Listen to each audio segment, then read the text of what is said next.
اعوذ باللہ من الشیطان الرجیم، بسم اللہ الرحمن الرحیم وبہ نستعین۔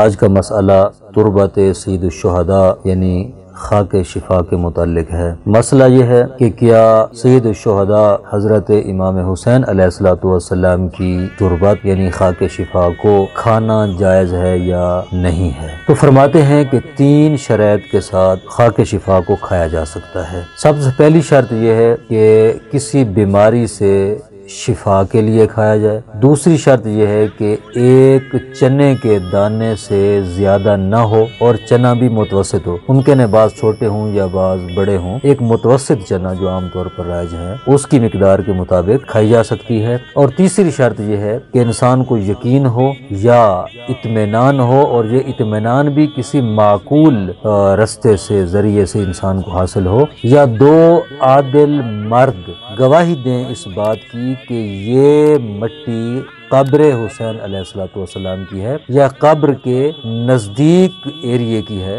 تو اس کو بھی کھایا جا سکتا ہے۔ لیکن یاد رکھنا کہ یہ ضروری ہے کہ مٹی وہ قبر کی ہو، خود قبر امام حسین علیہ السلام کی ہو، یا اس کے نزدیک ایسی جگہ کی ہو عرف میں جو قبر حسین علیہ السلام کے ساتھ متصل اور ملحق ہے، ایسی مٹی کھائی جا سکتی ہے۔ اور فرماتے ہیں کہ احتیاط واجب ہے کہ اس محدودے اور اس ایریے سے جو ماورا مٹی ہے وہ نہ کھائی جائے، ایک مسئلہ۔ اور دوسرا مسئلہ یہ ہے کہ کیا امام حسین علیہ السلام کے علاوہ دیگر ائمہ اور معصومین علیہ السلام کی قبر مطہر کی مٹی کو کھانا جائز ہے یا نہیں ہے؟ تو فرماتے ہیں کہ دیگر ائمہ اور اسی طرح پیغمبر اسلام صلی اللہ علیہ وآلہ وسلم کی قبر کی مٹی کھانا جائز نہیں ہے، اگرچہ شفا کے لیے بھی کیوں نہ ہو۔ یہ خصوصیت صرف اور صرف جناب سید الشہداء علیہ السلام کو حاصل ہے۔ اور آخری بات جو نہایت ہی ضروری ہے وہ یہ ہے کہ امام حسین علیہ السلام کی